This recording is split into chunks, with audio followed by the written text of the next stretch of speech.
पवन का भी रुख कर लेते हैं। पवन, डिंपल यादव के नामांकन के लिए पर्चा खरीद लिया गया है, लेकिन यहां पर यह भी बड़ा सवाल है कि मैनपुरी में डिंपल वर्सेस कौन?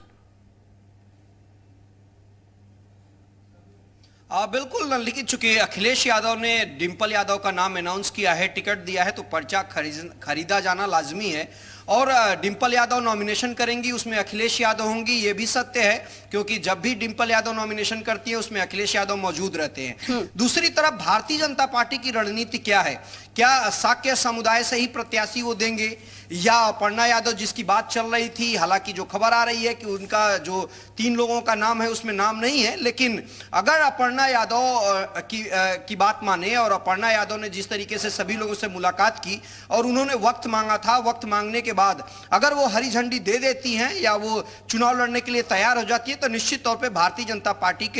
को उससे बेहतर उम्मीदवार नहीं मिल सकता है। लेकिन चूंकि भारतीय जनता पार्टी हमेशा सरप्राइज करती है, दिखाती कुछ और है, करती कुछ और है, तो आने वाला वक्त जब कोर कमेटी की बैठक होगी लखनऊ में, और जब दिल्ली से उस नाम पे मोहर लग जाएगी, अनाउंसमेंट कर दिया जाएगा, तब समझ में आएगा कि आखिर में भारतीय जनता पार्टी की चुनावी रणनीति क्या है। क्योंकि अगर वोट बैंक की राजनीति और जातिगत राजनीति अगर देखा जाए, तो यादव, शाक्य और क्षत्रिय ब्राह्मण, इस रेशियो में यहाँ पे वोटर्स हैं। यानी अगर कहा जाए कि सबसे कम वोटर्स अल्पसंख्यक है, 55,000 के करीब उस लोकसभा क्षेत्र में आते हैं, लेकिन सबसे ज्यादा अगर वोट 4 लाख के करीब है तो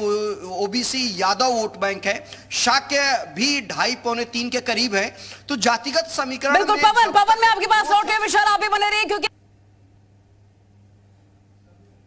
बिल्कुल, लेकिन चूंकि अखिलेश यादव ने डिंपल यादव का नाम अनाउंस किया है, टिकट दिया है, तो पर्चा खरीदा जाना लाजमी है। और डिंपल यादव नॉमिनेशन करेंगी, उसमें अखिलेश यादव होंगी, ये भी सत्य है, क्योंकि जब भी डिंपल यादव नॉमिनेशन करती है उसमें अखिलेश यादव मौजूद रहते हैं। दूसरी तरफ भारतीय जनता पार्टी की रणनीति क्या है? क्या शाक्य समुदाय से ही प्रत्याशी वो देंगे, या अपर्णा यादव जिसकी बात चल रही थी, हालांकि जो खबर आ रही है कि उनका जो 3 लोगों का नाम है उसमें नाम नहीं है, लेकिन अगर अपर्णा यादव की बात माने, और अपर्णा यादव ने जिस तरीके से सभी लोगों से मुलाकात की और उन्होंने वक्त मांगा था, वक्त मांगने के बाद अगर वो हरी झंडी दे देती हैं या वो चुनाव लड़ने के लिए तैयार हो जाती है, तो निश्चित तौर पे Bharatiya Janata party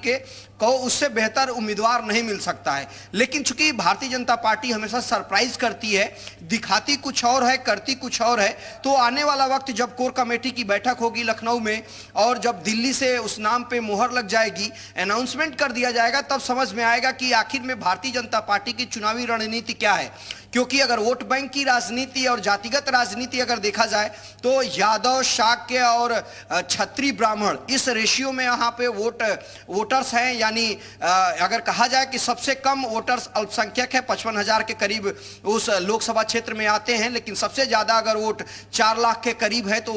OBC Yadav vote bank है। शाक्य भी 2.5-3 के करीब है। तो जातिगत समीकरण बिल्कुल पवन मैं आपके पास लौट के, विशाल आप भी बने रहिए, क्योंकि